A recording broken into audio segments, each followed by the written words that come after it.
A menina bateu com a colher no prato. 3 toques curtos, 3 longos, 3 curtos. Ninguém no café de estrada reparou, exceto o líder de um clube de motociclistas na mesa ao lado. Ele paralisou, reconhecendo o código Morse que a sua falecida filha costumava praticar. O que ele não sabia era que aquele sinal o levaria a descobrir o segredo mais sombrio escondido numa pitoresca vila portuguesa. E ele não iria embora. A chuva batia nas janelas do café como cascalho atirado por um deus zangado. César, Cole, na versão original, limpou a boca com um guardanapo de papel e afastou o prato vazio. Do outro lado da mesa, Trovão, Razor e Rato, Mouse, seus irmãos dos falcões, de ferro, ainda davam conta dos seus hambúrgueres. Os 3 tinham andado de moto durante 6 horas seguidas. E aquele café de estrada, na Estrada Nacional Woisdoi N2, era o primeiro lugar que encontraram que não estava fechado ou queimado. Este café parece óleo de motor, resmungou Trovão, mas bebeu-o na mesma. César não respondeu. Estava a observar a chuva escorrer pelo vidro, lembrando-se de outra tempestade 3 anos antes. Na noite em que Sofia, Sara, morreu, a sua filha tinha 12 anos, cheia de perguntas sobre o código Morse que aprendera nas férias de verão. Ela costumava bater mensagens no braço dele durante o jantar, rindo quando ele errava. Amo-te, pai. 3 toques, pausa, mais 3. Ele nunca tinha conseguido ser bom a lê-lo. E depois, ela partiu. Cancro, que se espalhou como um incêndio. E todos aqueles pequenos toques se tornaram fantasmas na sua memória. Um trovão estalou por cima das suas cabeças, a fazer tremer os talheres. Foi então que ele ouviu. Toque, toque. A mão de César parou a meio caminho da chávena de café. Toque, toque, toque. Vinha da mesa atrás dele, uma colher a bater na borda de um prato. Rítmico, deliberado. Estás bem? Perguntou o Rato, reparando na expressão de César. César levantou um dedo para pedir silêncio. Inclinou ligeiramente a cabeça, ouvindo para além da chuva e da música popular da jukebox. Toque, toque, toque, toque, toque, toque, toque, toque, toque, toque, toque, toque. O seu sangue gelou. SOS. O mesmo padrão que Sofia costumava praticar. 3 curtos, 3 longos, 3 curtos. Exceto que isto não era uma criança de 12 anos a brincar durante o jantar. Era alguém a pedir ajuda. César deslizou para fora da mesa devagar, casualmente, como se estivesse apenas a esticar as pernas. Caminhou em direção à casa de banho, mas olhou de relance para a mesa atrás da deles. Uma menina sentava-se espremida entre 2 homens, talvez com 8 anos, cabelo loiro, apanhado num rabo de cavalo, desgrenhado. Vestia um casaco roxo demasiado grande para o seu corpo e o seu rosto estava pálido, quase cinzento. Os homens de ambos os lados não falavam com ela, nem sequer olhavam para ela. Olhavam em frente, comendo em silêncio. A mão da menina moveu-se novamente. Ela pegou na colher e bateu no prato. 3 curtos, 3 longos, 3 curtos. Os olhos dela não se moveram. Ela olhava para as panquecas intocadas, como se estivesse esculpida em pedra. Mas a sua mão continuava a bater. O coração de César batia descontroladamente.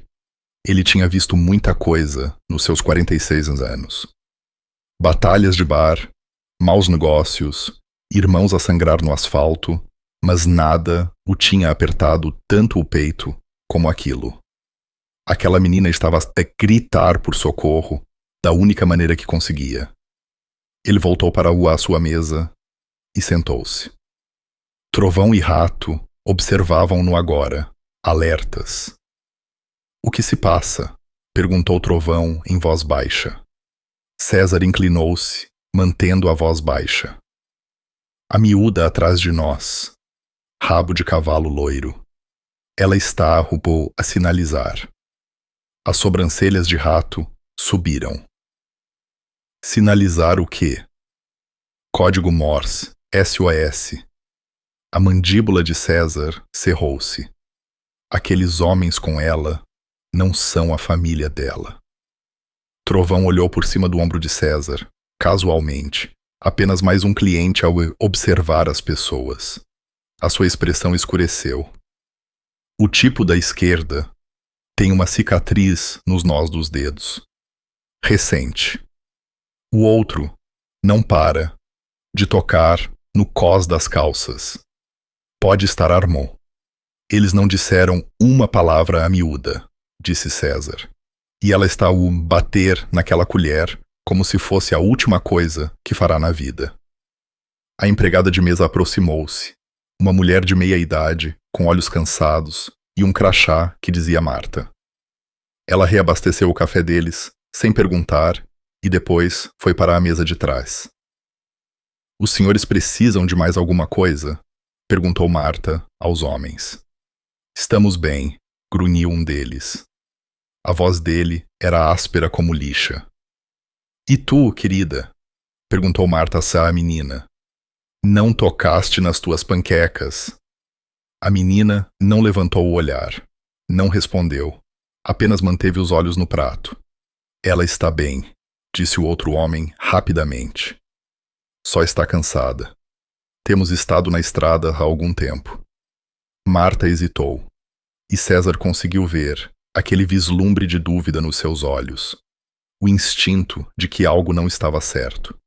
Mas depois, ela acenou com a cabeça e afastou-se, porque as pessoas tendem a afastar-se quando algo parece errado, mas não conseguem prová-lo. César tinha visto isso 100 vezes, mas não naquela noite. Qual é o plano? Sussurrou Rato. César observou o reflexo na janela. Os dois homens estavam a terminar a comida, a tirar notas de euro. Sairiam em breve, levando a menina com eles. Seguimos, disse César. Em silêncio, sem faróis, sem pressa. Ainda não sabemos quem está envolvido. Tens a certeza disto? Perguntou Trovão. Pode não ser nada. Pode ser, mas não é nada. A voz de César era de aço. Eu sei o que ouvi. Os homens levantaram-se. Um deles agarrou o braço da menina, não com brutalidade, mas com firmeza, e puxou-a para cima. Ela não resistiu, não chorou, apenas se moveu como um fantoche. Enquanto passavam pela mesa de César, em direção à saída, os olhos da menina piscaram para ele por meio segundo. Apenas um relance. Mas naquele momento, César viu tudo. O medo, a exaustão, a esperança desesperada de que alguém, qualquer pessoa, reparasse. Depois ela desapareceu, sumindo-se na chuva com os dois homens. César atirou uma nota de 20 euros para a mesa e levantou-se. Vamos embora. Os 3 motociclistas saíram para a tempestade. O parque de estacionamento estava quase vazio. Apenas as suas motos, um sedã velho e uma carrinha de caixa branca com lama nas matrículas. Os 2 homens estavam a meter a menina na parte de trás da carrinha. Se isso não é um esquema de tráfico de pessoas, eu não sei o que é, murmurou Trovão. O motor da carrinha ligou. César montou na sua Harley, a chuva já rosca a encharcar o casaco de cabedal. Mantenha a distância. Não os assustes. Vamos descobrir para onde vão e depois acabamos com isto. Rato sorriu, a água a escorrer-lhe pela barba. Irmão, acabaste de tornar a minha noite muito mais interessante. A carrinha saiu do parque de estacionamento, os faróis a rasgar a chuva. César esperou 5 segundos e depois seguiu-os, com os seus irmãos a flanqueá-lo. O trovão rolava pelo céu como um aviso. Dentro do café, Marta observou, pela janela, enquanto as 3 motocicletas desapareciam na tempestade. Olhou para a mesa onde a soja menina estivera sentada. Na mesa, ao lado das panquecas intocadas, estava uma colher. Estava dobrada no cabo, torcida deliberadamente, como se alguém a tivesse segurado com muita força durante demasiado tempo. Marta pegou nela, a franzir a testa. Depois reparou num guardanapo por baixo. Alguém tinha escrito nele, com uma caligrafia infantil e trêmula: ajudar. Continuação da história. Os farolins traseiros da carrinha eram 2 olhos vermelhos na escuridão à frente. César manteve a distância, talvez a 200 metros. A chuva tornava a visibilidade terrível, o que jogava-se a seu favor. Os homens na carrinha e não notariam 3 motocicletas a segui-los pela tempestade. Já andavam há 20 minutos, deixando a estrada principal para trás. A carrinha virou para a estrada regional 47, uma via estreita que atravessava uma densa floresta de pinheiros. Sem casas, sem tráfego, apenas chuva, escuridão e a linha amarela a desaparecer sob os seus pneus. Para onde raio estão a ir? A voz de Rato ecoou no intercomunicador do capacete. Para nada de bom, respondeu César. A carrinha abrandou e virou para um caminho de terra não assinalado. César apagou o farol e sinalizou aos irmãos para fazerem o mesmo. Seguiram as luzes traseiras da carrinha, que se esbatiam no meio das árvores, guiados pela luz do luar e pelo instinto. Então César viu-o. O rosto da menina encostado ao vidro traseiro da carrinha. Ela estava a olhar diretamente para ele através do vidro embaciado pela chuva. A sua pequena mão levantou-se, a palma da mão lisa contra a janela. E ela bateu. 3 vezes. Lento, deliberado. Não era SOS desta vez, apenas um sinal. Eu vejo-te. Por favor, não me deixes. O aperto de César nos punhos da moto endureceu. Eu estou aqui, miúda, sussurrou ele. Eu estou aqui. A carrinha parou numa bomba de gasolina abandonada. Um daqueles sítios antigos que tinham morrido há anos. Bombas avariadas, janelas partidas, ervas daninhas a crescer no cimento. Uma placa enferrujada pendia torta. Posto do Manel. A carrinha parou perto da velha garagem. César sinalizou aos irmãos para desligarem os motores. Eles pararam atrás de um painel publicitário caído a cerca de 50 metros de distância, escondidos nas sombras. A chuva batia nos seus capacetes. 2 homens, disse Trovão em voz baixa. Uma miúda. Como queres jogar isto? César examinou a área. A bomba de gasolina estava cercada pela floresta em 3 lados. Apenas uma forma de entrar e sair, o caminho de terra por onde tinham vindo. A porta do lado do condutor da carrinha abriu, e o homem com os nós dos dedos cicatrizados saiu, a espreguiçar-se. Acendeu um cigarro, com ar aborrecido. Eles estão a parar aqui por uma razão, disse Rato. Podem estar à espera de alguém. Ou a mudar de veículo, acrescentou César. Olhou para Trovão. Ainda tens o bastão retrátil? Trovão tocou no cinto. Nunca saio de casa sem ele. Bom. Rato, tu circundas para o lado do passageiro. Trovão, ficas comigo no lado do condutor. Sem armas, a menos que eles as usem primeiro. Queremos tirar a miúda de forma limpa. E a carrinha? Perguntou Rato. Inutilizamo-la, depois de atirarmos. Corta os pneus. Quero estes homens presos aqui quando formos embora. Moveram-se rápido e em silêncio, separando-se como tinham feito centenas de vezes antes em lutas de bar e más situações. Os Falcões de Ferro não eram apenas um clube de motociclistas. Eram irmãos que andavam juntos há 15 anos. Conheciam os movimentos uns dos outros sem falar. César e Trovão rastejaram ao longo da linha das árvores, usando a escuridão e a chuva como cobertura. O homem com o cigarro estava de costas, a observar a estrada como se esperasse alguém. A porta do passageiro abriu. O segundo homem saiu a falar ao telemóvel. Sim, apanhámo-la. Sem problemas. Estaremos aí numa hora. O sangue de César ferveu. Estes homens falavam daquela menina como se fosse carga. Ele olhou para Trovão e levantou 3 dedos. Contagem regressiva. 3, 2, 1. Eles avançaram. César saiu das sombras como um fantasma. O homem com o cigarro mal teve tempo de se virar antes de o punho de César se conectar com a sua mandíbula. O cigarro voou para a chuva.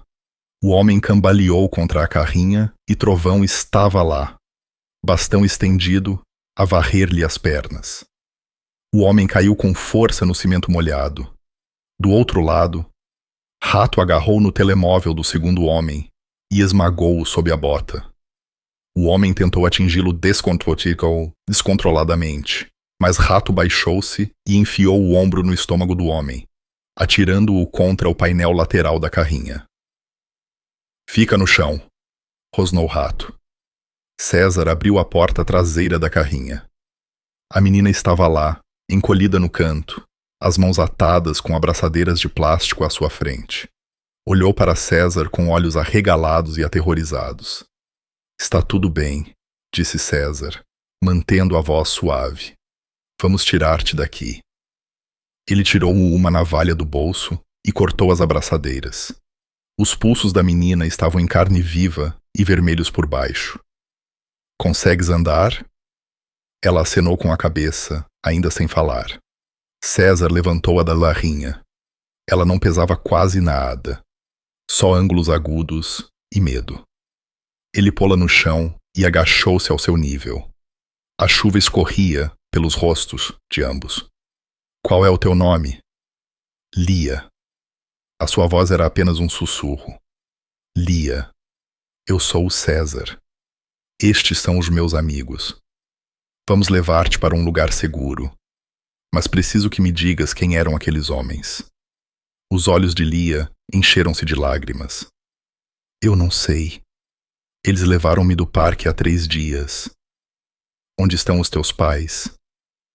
A mamã... A voz de Lia quebrou. Eles disseram que a mamã estava a trabalhar para o comissário. Disseram que ela os tinha mandado buscar-me. Mas a mamã não faria isso. Ela não faria. O estômago de César caiu. A trabalhar para o comissário. Isso não fazia sentido. A menos que... Atrás dele, Trovão tinha os 2 homens de joelhos, as mãos algemadas nas costas. César, precisamos de nos mexer. Pode vir mais gente. César olhou para Lia. Eles disseram mais alguma coisa sobre a tua mãe? Sobre para onde te estavam a levar? Vila Nova, sussurrou Lia. Eles continuavam a dizer Vila Nova. Rato apareceu com um bidão de gasolina do antigo armazém da bomba. Salpicou-a sob o motor da carrinha. Trovão abriu o capô. César levantou-se, pegando em Lia ao colo. Vamos. Enquanto corriam para as motos, Trovão cortou os 4 pneus da carrinha. Os 2 homens gritaram maldições atrás deles, mas não iriam a lado nenhum. César sentou Lia à sua frente na moto, enrolando o casaco à volta do seu pequeno corpo. Agarra-te bem, disse ele. 3 Harleys rugiram e desapareceram na tempestade, deixando 2 traficantes encalhados na chuva numa bomba de gasolina abandonês que estaria cheia de polícias locais pela manhã. Mas César mal reparou. A sua mente girava em torno de uma palavra, Vila Nova, e uma frase, a mamã está a trabalhar para o comissário. Vila Nova surgiu através da chuva como algo saído de um postal. Uma torre de igreja branca, rua principal, ladeada de antigos edifícios de tijolo, Bandeiras de Portugal a pender na tempestade. População 4.200, de acordo com a placa. O tipo de vila onde toda a gente se conhece. Era isso que fazia a pele de César arrepiar. Eram 2 da manhã e nenhuma única luz estava acesa. Nenhum café aberto até tarde, nenhuma bomba de gasolina. Até a esquadra da polícia estava escura, exceto por uma lâmpada fraca sobre a entrada. A vila inteira parecia estar a prender a respiração. Este lugar está morto, disse Rato pelo intercomunicador.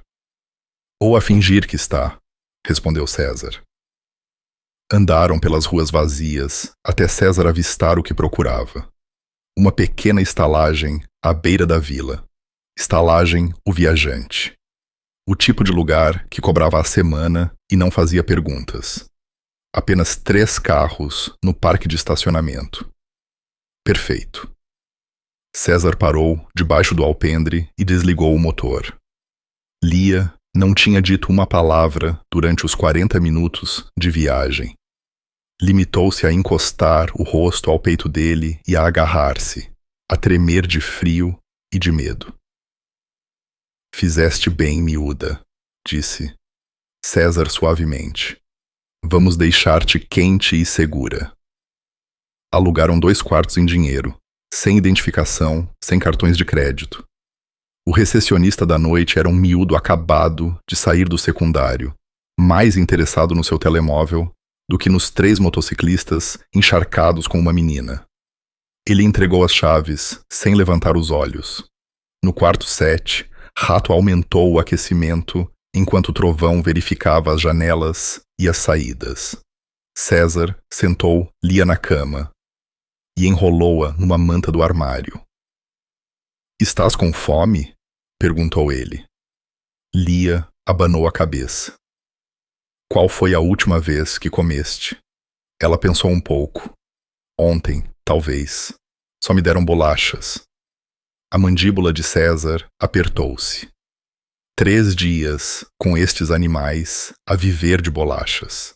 Ele pegou no telemóvel e encomendou pizza do único sítio na vila que entregava tarde. Depois, agachou-se à frente de Lia novamente. Preciso de fazer um telefonema para alguém que pode ajudar, mas preciso que me digas a verdade. Sabes porquê é que aqueles homens disseram que a tua mãe estava a trabalhar para o comissário? Os olhos de Lia encheram-se de lágrimas. A mamã limpa a casa. Ela limpava-se a casa do comissário todas as terças-feiras, mas parou de ir. Ela disse que algo estava errado lá. Ela disse que viu coisas. Que tipo de coisas? Não sei. Ela não me queria dizer, mas estava assustada. A voz de Lia desceu a um sussurro. Depois os homens vieram ao parque. Eles sabiam o meu nome. Disseram que a mamã os mandou, mas eu sabia que estavam a mentir, porque a mamã ensinou-me o código da colher. O código da colher? Ela disse que se pessoas más alguma vez me levassem, eu devia bater SOS em qualquer coisa que encontrasse. Ela disse que alguém bom poderia ouvir. Lia olhou para César com aqueles olhos enormes e assombrados. Tu ouviste? César sentiu algo a quebrar-se dentro do seu peito. A mãe desta menina tinha o preparado para o pior, e o pior tinha encontrado de qualquer maneira. A tua mãe é inteligente, disse César. Nós vamos encontrá-la, Lia. Eu prometo. Ele saiu para a chuva e procurou um contacto que não ligava há 2 anos. O telefone tocou 4 vezes antes de uma voz rouca atender. É melhor que seja de vida ou morte, César. É, Henrique. O inspetor Tomé Henrique, da Polícia Judiciária, PJ, tinha sido amigo de César desde o liceu. Antes de César encontrar os falcões de ferro e Henrique encontrar o distintivo, eles tinham seguido direções diferentes, mas sempre mantiveram uma linha de comunicação aberta. Quando as coisas ficavam más, quando o sistema falhava, ligavam um para o outro. Onde é que estás? Perguntou Henrique, subitamente alerta. Vila Nova. Temos uma situação. César contou-lhe tudo. O café, o resgate, a história de Lia sobre a mãe e o comissário. Henrique ficou em silêncio por um longo momento. César, tu precisas de tirar essa miúda de Vila Nova esta noite. Por quê? Porque estou a seguir algo há 6 meses. Crianças a desaparecer de pequenas vilas ao longo da N2, sempre rotuladas como fugitivas. Sempre de lares monoparentais, ficheiros a desaparecer do sistema, relatórios a serem enterrados. Pensei que estava em Osoata a enlouquecer até encontrar um padrão. O aperto de César no telemóvel endureceu. Que padrão? Vila Nova está no centro disso. 4 crianças desapareceram no ano passado. A polícia local diz que fugiram, mas eu puxei as filmagens das câmaras de trânsito da autoestrada. Nenhuma dessas crianças jamais deixou a vila. Elas desapareceram dentro de Vila Nova. Quem está a encobrir? Esse é o meu problema. Vai alto. Comissariado da polícia, serviços sociais, regionais, talvez mais alto. Tenho tentado construir um caso, mas sempre que me aproximo, as provas desaparecem. As testemunhas mudam as suas histórias. Uma família que continuou a insistir mudou-se da noite para o dia. Henrique fez uma pausa. César, se a mãe dessa menina viu algo na casa do comissário, ela está morta, escondida ou a ser usada como isco. Aqueles homens que raptaram Lia queriam-na por uma razão. Pode ser uma alavanca para manter a mãe calada. César olhou de volta para o quarto do motel, onde Lia estava enrolada em cobertores. Provavelmente a primeira vez que se sentia segura em 3 dias. Eu preciso de nomes, Henrique. Em quem posso confiar em Vila Nova? Em ninguém. É o que te estou a dizer. A prima do comissário gere uma espécie de operação de acolhimento privado. Recebe financiamento estatal. Parece limpa no papel, mas nunca vi uma criança sair daquele lugar. Nenhuma. Onde é? Uma quinta antiga fora da vila. O nome é Garcia. Mas César, ouve-me. Não podes simplesmente invadir o local. Estas pessoas estão ligadas. Vão enterrar-te a ti e à miúda. Então o que sugeres? Henrique ficou em silêncio por um momento. Dá-me 48 horas. Vou conduzir até aí. Trago reforços federais. Fazemos isto como deve ser. Fazemos isto de forma limpa. A mãe de Lia pode não ter 48 horas. Ela definitivamente não terá tempo nenhum se tu estiveres morto. Promete-me que vais ficar quieto. César olhou para a chuva, a cair em lençóis, a lavar aquela pequena e tranquila vila que escondia monstros atrás das suas vedações brancas. Eu vou esperar, mentiu ele. Mas Henrique, se algo acontecer, garante que esta história sai para fora. Tudo. Nada vai acontecer. Fica discreto. César desligou e voltou para dentro. Trovão e Rato estavam à espera. Então, perguntou Rato. Estamos no meio de algo maior do que 2 traficantes, disse César. Esta vila inteira está suja. No exterior, uma viatura da polícia passou lentamente pelo motel, os holofotes a varrerem o parque de estacionamento. Parou nas 3 motocicletas estacionadas sob o alpendre. Depois, afastou-se, mas César tinha visto o rosto do condutor à luz, o próprio comissário Domingues de Vila Nova. E ele estava a sorrir. A manhã chegou cinzenta e fria. César estava a roar a janela do motel a ver Vila Nova acordar. As pessoas passeavam os seus cães. Um caminhão de correio fazia as suas rondas. Tudo parecia normal. Esse era o problema. Atrás dele, Lia adormecida e encolhida na cama, ainda a usar o casaco roxo. Mal tinha tocado na pizza na noite anterior. Trovão estava a dormir na cadeira junto à porta e Rato tinha assumido a si a primeira vigilância no exterior. O telemóvel de César vibrou. Do pochuvefuco, uma mensagem de Henrique. Não faças nada, estúpido. Tarde demais para isso. Ele saiu para onde Rato estava a fumar, ao pé das motos. Precisamos de uma história de fachada, disse César. Aquele comissário viu as nossas motos. Vai começar a fazer perguntas. Rato esmagou o cigarro sob a bota. O que tens em mente?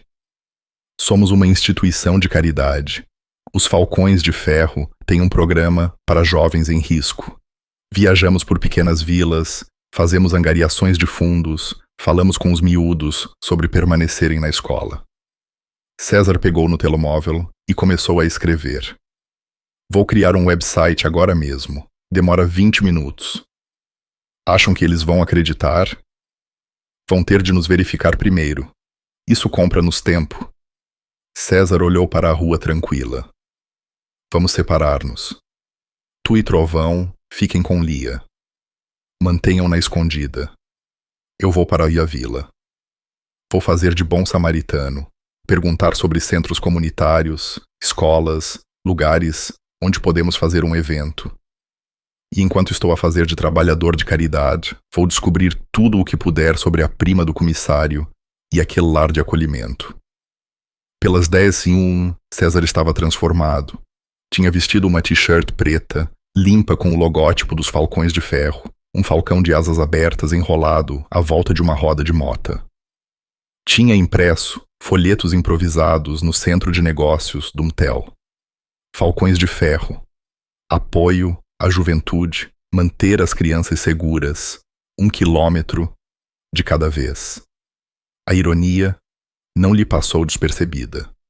A sua primeira paragem foi a Biblioteca Pública de Vila Nova, um pequeno edifício de tijolo com flores à frente.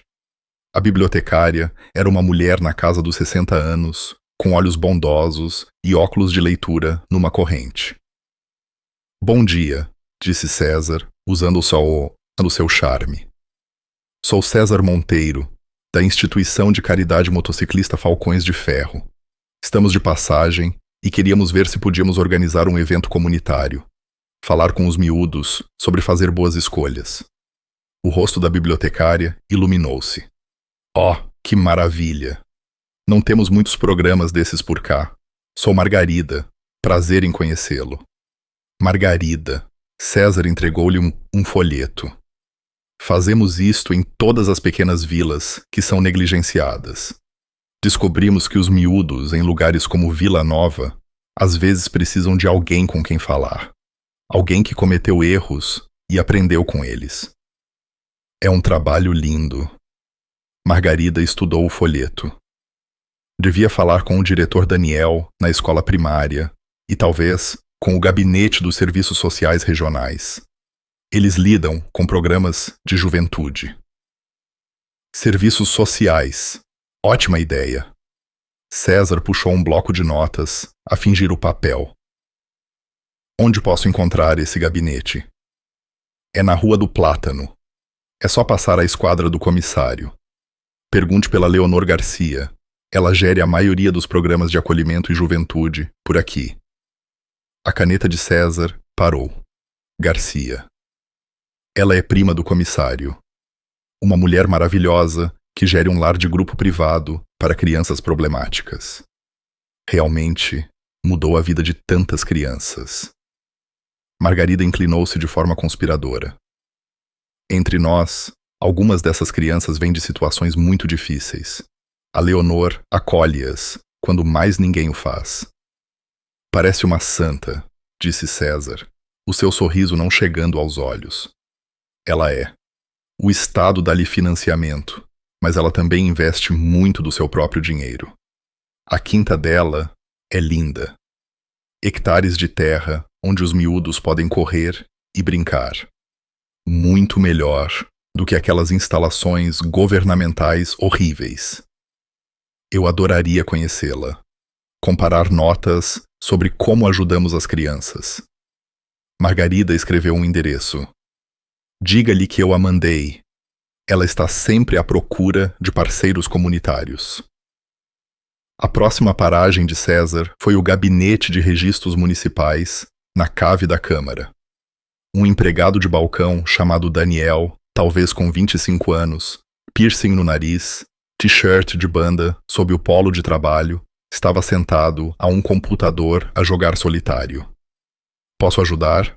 Perguntou Daniel sem levantar os olhos. Sim, estou a tentar encontrar informações sobre serviços de juventude na área, especificamente programas de acolhimento. É advogado ou algo assim? Não. Eu administro uma caridade de motociclistas à procura de parceria com programas locais. Daniel finalmente olhou para ele. Viu o colete de cabedal, as tatuagens, o emblema dos falcões de ferro. A sua expressão mudou de aborrecida para interessada. Isso é muito fixe. Coisas de acolhimento estariam sob serviços sociais. A maioria é gerida através do Lar Garcia. Continuo a ouvir esse nome. Sim, Leonor Garcia. Ela tem o contrato há cerca de 5 anos. Acolhimento privado para crianças que não podem ser colocadas noutros lugares. Daniel clicou no computador. Diz aqui que ela está atualmente a alojar 8 crianças, dos 6 aos 15 anos. Isso é muita gente. O Estado paga-lhe 70 mil euros por miúdo por ano. Daniel assobiou. Bom trabalho, se o conseguires. César fez as contas. Mais de €500 mil por ano. Deve ser uma grande operação. O Estado verifica estas crianças? Supostamente visitas trimestrais, relatórios, tudo isso. Daniel baixou a voz, olhando para a porta. A minha namorada trabalha na escola primária. Ela diz que nenhuma daquelas crianças acolhidas alguma vez aparece nas aulas. A Leonor afirma que lhes dá aulas em casa, o que é ilegal, mas ninguém as vê na vila. Nem na loja, nem no parque, em lado nenhum. Isso parece LPI estranho. Daniel encolheu os ombros. Não é da minha conta, mas sim, é estranho. No ano passado, um casal andava a fazer perguntas sobre a sobrinha que foi colocada lá. Eles queriam visitá-la. A Leonor continuava a dar desculpas. A menina estava doente, ou ausente em terapia, ou o que fosse. O casal começou a pressionar. Depois, um dia, pararam de perguntar, mudaram-se. César sentiu gelo nas veias. Lembras-te do nome do casal? Mendes, acho eu. Eles tinham uma casa na Rua do Carvalho.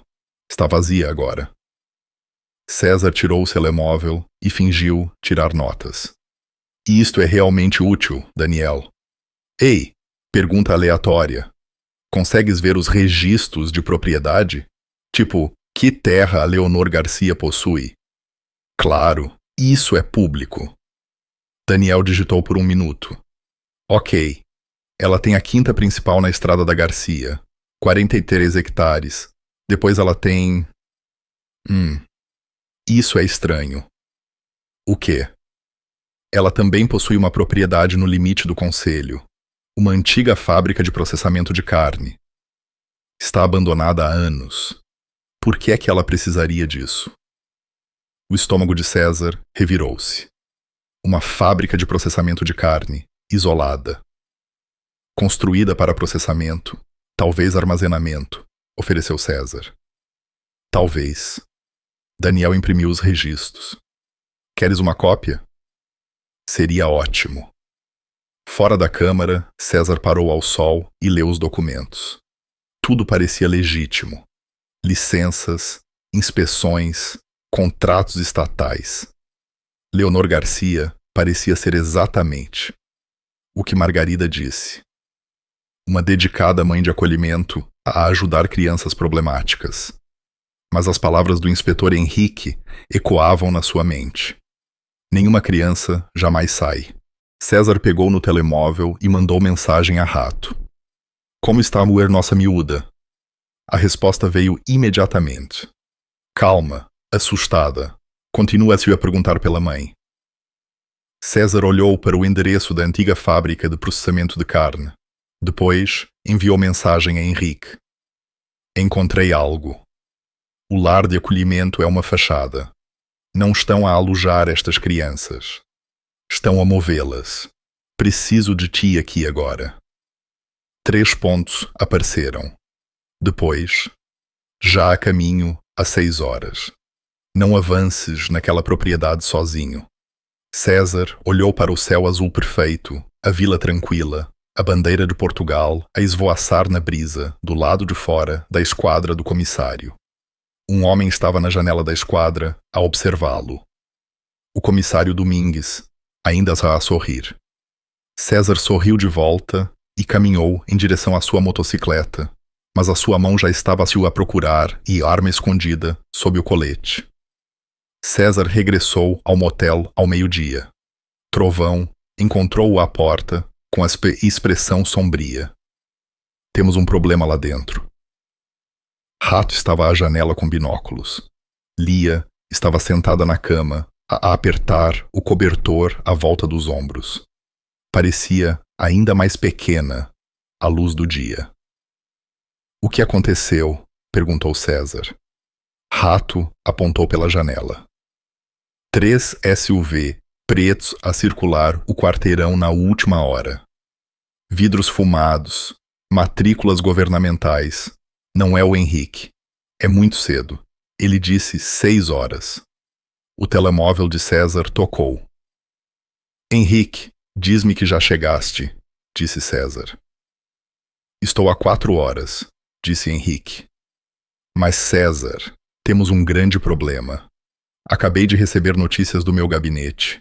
A PJ recebeu uma denúncia anônima esta manhã sobre um gangue de motociclistas a traficar crianças através de pequenas vilas ao longo da N2. O sangue de César gelou. O quê? Descreveram os falcões de ferro especificamente. 3 membros a andar de Harley. Disseram que raptaste uma menina de Vila Nova e que planeias levá-la através das fronteiras regionais. Isso é insano. Nós resgatamo-la. Eu sei, mas a coisa piora. A denúncia incluía fotos, tu, Trovão e Rato naquele café na noite passada. Outra foto tua a tirar Lia da carrinha naquela bomba de gasolina.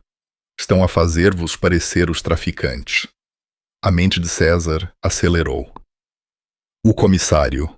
Ele está a montar uma armadilha. É mais do que o comissário.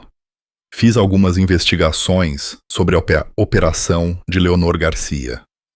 Nos últimos 3 anos, houve relatórios de outro clube de motociclistas na área. Os Corvos Mortos. Foram vistos a escoltar carrinhas brancas entre Vila Nova e 3 outras vilas.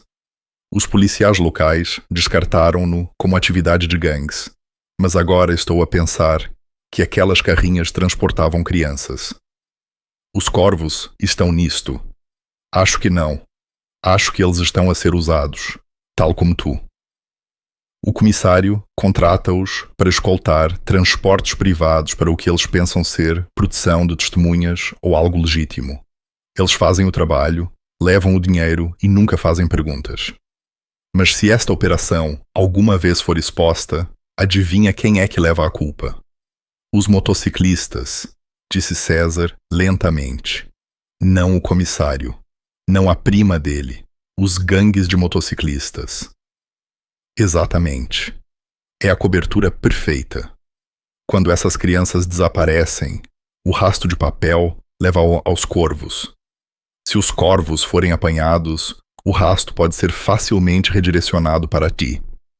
Uma denúncia anônima e, de repente, os falcões de ferro são traficantes de crianças. A verdadeira operação permanece escondida. Trovão praguejou em voz baixa. Estão a incriminar a Irmandade inteira. César pensou nos outros 15 membros no seu QG no Alentejo. Homens que tinham servido o país, criado famílias, trabalhado em empregos honestos. Uma acusação como esta poderia destruir tudo o que construíram. Quantas pessoas sabem que estamos aqui? Perguntou César. Oficialmente, ninguém, disse Henrique. Mas aquele SUV preto, a vigiar o teu motel, isso é a PJ. A denúncia deve ter incluído a tua localização. Eles estão provavelmente a fazer vigilância antes de avançarem. Se nos prenderem com Lia, tu pareces exatamente o que eles estão a dizer que és. Traficantes apanhados com uma vítima. Rato afastou-se da janela. Então estamos lixados de qualquer maneira. Se fugirmos, parecemos culpados. Se ficarmos, somos presos por um crime que não cometemos. César olhou para Lia. Ela estava a observá-los com aqueles olhos arregalados e aterrorizados. Depois de tudo o que tinha passado, agora estava apanhada no meio de uma armadilha. Há mais uma coisa, disse Henrique. Verifiquei as detenções recentes.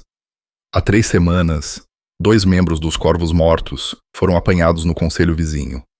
Posse com intenção de distribuir. Enfrentavam um tempo sério de prisão, mas olha só. As acusações caíram misteriosamente ontem, sem explicação. O comissário libertou-os, disse César, depois de eles terem concordado com algo. Aposto que eles estão prestes a fazer outro trabalho de transporte. Talvez hoje, talvez esta noite. E se pensarem que os falcões de ferro estão a invadir o território deles, virão atrás de nós, terminou Trovão. Cenário clássico de guerra de gangues.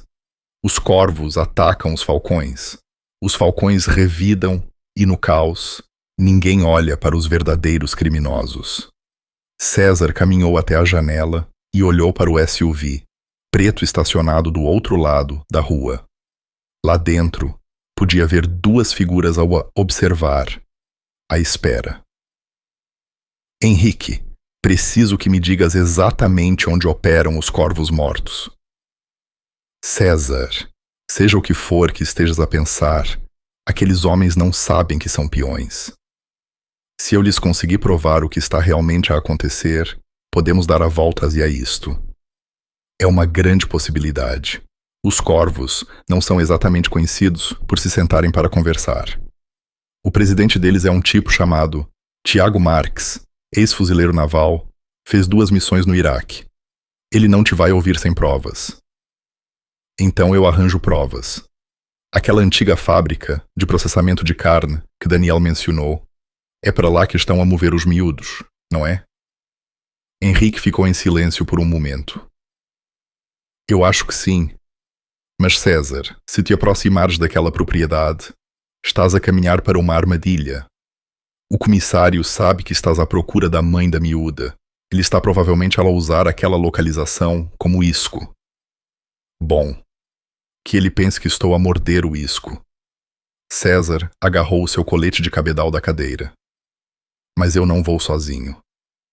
Qual é o teu plano? Vou encontrar Tiago Marques. Vou mostrar-lhe que ele está a ser usado. E depois vou fazer-lhe uma proposta. Ajuda-nos a derrubar os verdadeiros traficantes ou cai com eles quando a PJ chegar. E se ele não acreditar em ti? César verificou a arma, certificando-se de que Lia não conseguia ver. Então teremos uma tarde muito má. Trovão levantou-se. Eu vou contigo. Não. Tu e Rato fiquem com Lia. Se isto correr mal, tu levá-la-ás ao Henrique. Aconteça o que acontecer, essa miúda sai daqui em segurança. Rato acenou com a cabeça. Nós cuidamos dela, irmão. Mas César, o Clubhouse dos Corvos Mortos, é na estrada do cume. É o território deles. Se entrares lá sozinho, podes não sair. Já entrei em sítios piores. César vestiu o colete e dirigiu-se para a porta. Assim que a alcançou, a pequena voz de Lia parou. Senhor César. Ele virou-se. Ela estava de pé agora, o cobertor ainda à volta dos ombros.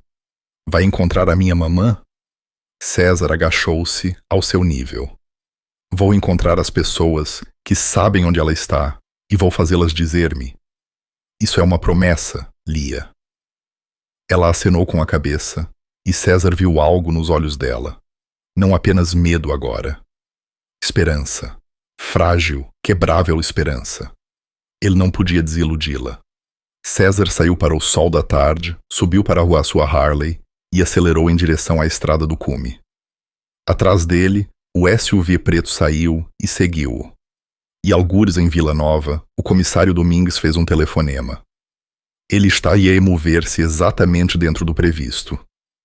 César estava a 5 quilômetros do Clubhouse dos Corvos Mortos quando o seu telemóvel tocou. Rato. A sua voz estava carregada de adrenalina. César, fomos atacados. César parou imediatamente, o motor ao ralenti. O que aconteceu? Há 5 minutos, 4 homens de moto a usar máscaras. Vieram rápido, tentaram arrombar o quarto. Trovão derrubou um com um pé de cabra. Eu disparei 2 tiros de aviso. Eles dispersaram, mas a voz de Rato baixou. Trovão levou um golpe, taco de beisebol nas costelas. Está a respirar, mas está muito ferido. As mãos de César apertaram-se nos punhos da mota. Onde está Lia? Trancada na casa de banho. Está bem, apenas assustada. Conseguiste ver as motos? Harleys, pretas, sem matrículas, mas... Rato fez uma pausa. Um deles deixou cair algo quando fugiram. Um emblema do colete, o logótipo dos Corvos Mortos. César fechou os olhos. Ali estava a May e Armadilha, exatamente dentro do previsto. Rato. Ouve-me com atenção. Aquele emblema foi plantado. O quê? Os corvos não vos atacaram. Alguém quer que pensemos que sim. Estão a tentar começar uma guerra espiritual entre os nossos clubes. César, eu vi-os. 4 motas, 4 motociclistas a usar máscaras, certo? Para não veres os rostos. Podia ter sido qualquer pessoa. Podiam ter sido homens do comissário em motas roubadas. César observou o trânsito a passar na estrada. Pensa bem. Se os corvos quisessem atacar-nos, viriam com o seu capítulo completo. 20 homens, em peso. Isto foi desleixado. Isto foi teatro. Rato ficou em silêncio por um momento, a processar. Então, quem fez isto, quer que retaliemos. Nós vamos atrás dos corvos. Eles vêm atrás de nós. E enquanto nos estamos a matar uns aos outros, os verdadeiros traficantes desaparecem. Crianças incluídas. César ligou o motor novamente. Estou a 10 minutos do Clubhouse dos Corvos. Vou acabar o que comecei. Tu levas Trovão para um hospital. Não posso fazer isso. Hospital significa perguntas. Relatórios policiais. Somos homens procurados neste momento. César praguejou. Então liga para o Henrique. Ele está há 4 horas, mas saberá de um médico que pode ajudar discretamente. E Rato, muda de localização agora mesmo. Não me digas para onde. Simplesmente desaparece até teres notícias minhas. Tens a certeza disto? Não, mas é a única jogada que temos. César desligou e rodou o acelerador. O Clubhouse dos Corvos Mortos era exatamente o que ele esperava. Um armazém fortificado em 2 hectares de terra e cascalho, rodeado por uma vedação de arame farpado. Uma dúzia de motocicletas estacionadas à frente. O logótipo dos Corvos Mortos pintado a 6 metros de altura no edifício. Um corvo esquelético com asas abertas. César parou ao portão. 2 prospectos, rapazes jovens de cabedal, braços cruzados, avançaram. Perdido, velhote, disse o mais alto. César desligou o motor. Estou aqui para ver Tiago Marques. Diz-lhe que César Monteiro dos Falcões de Ferro precisa de falar. 5 minutos. É tudo o que peço. Os prospectos olharam um para o outro. O mais baixo tirou um telemóvel, fez uma chamada, falou baixinho. Depois desligou e abriu o portão. Mãos onde possamos vê-las. Não entras armado. César desengatou a arma e entregou-a. Justo. Eles acompanharam-no pelo portão, passando pelas filas de motas até ao armazém. Lá dentro era pura cultura de motociclistas. Mesas de bilhar, um bar feito de uma velha caixa de caminhão, peças de mota espalhadas por todo o lado. 20 homens estavam de pé, todos a usar o emblema dos corvos mortos. Observavam César como lobos a avaliar a presa. No fundo da sala, sentado numa cadeira de cabedal que parecia um trono, estava Tiago Marques. Devia ter uns 50 anos, constituído como um tanque, com barba grisalha e olhos que tinham visto demasiados combates. O seu colete estava coberto de emblemas, não apenas o logótipo dos corvos, mas decorações militares. Coração púrpura, estrela de bronze. César Monteiro, disse Tiago, a sua voz como cascalho num misturador. Eu sei quem és. Os falcões de ferro têm uma boa reputação. Então, por que é que entras na minha casa sozinho e desarmado? Porque alguém está a tentar fazer de nós inimigos, disse César. E eu não acredito em matar irmãos por causa de mentiras. Tiago inclinou-se. É uma abertura interessante. Continua a falar. Há 20 minutos, os meus homens foram atacados num motel fora de Vila Nova. 4 motociclistas em Harleys pretas. Estavam a usar máscaras, mas deixaram para trás um dos vossos emblemas. A sala explodiu em murmúrios zangados. Um dos corvos avançou. Estás a dizer que te atacamos? Não, disse César firmemente. Estou a dizer que alguém quer que penses que sim. Alguém que beneficia do fato de os falcões de ferro e os corvos mortos entrarem em guerra. Tiago levantou uma mão, silenciando os seus homens. Continua. Vocês têm feito trabalhos de escolta, certo? Carrinhas brancas a mover-se entre vilas. Pensaram que era transporte legítimo, proteção de testemunhas, talvez transferências médicas privadas. Mas não era. Aquelas carrinhas transportavam crianças raptadas. A sala ficou em silêncio absoluto. Isso é uma acusação séria, disse Tiago calmamente. Eu tenho provas. A menina que resgatamos, 8 anos, levada de um parque há 3 dias. A mãe dela viu algo na casa do comissário Domingues. Algo que a tornou um alvo. A prima do comissário gera uma operação de acolhimento, que é na verdade um centro de tráfico. Tem usado o vosso clube para mover miúdos. E quando isto rebentar, são vocês que levam a culpa. Um dos corvos riu amargamente. Isso é insano. Nós nunca... Vocês não o fariam conscientemente, interrompeu César. Mas pensem nisso. Quanto é que vos pagaram por esses trabalhos? Dinheiro, certo? Sem rasto de papel. Sem faturas. Se a PJ vier investigar, tudo o que encontrarão são os corvos mortos a escoltar carrinhas cheias de crianças desaparecidas. A vossa palavra contra a do comissário. A expressão de Tiago escureceu. Estás a dizer que fomos manipulados. Nós os dois fomos. Eles plantaram o vosso emblema no ataque para me fazer vir aqui zangado. Provavelmente disseram-vos que os falcões de ferro estavam a invadir o vosso território. Eles querem nos a garganta um do outro, enquanto limpam a operação e desaparecem. Se o que dizes é verdade, disse Tiago lentamente, então temos um grande problema. Temos, mas também temos uma solução.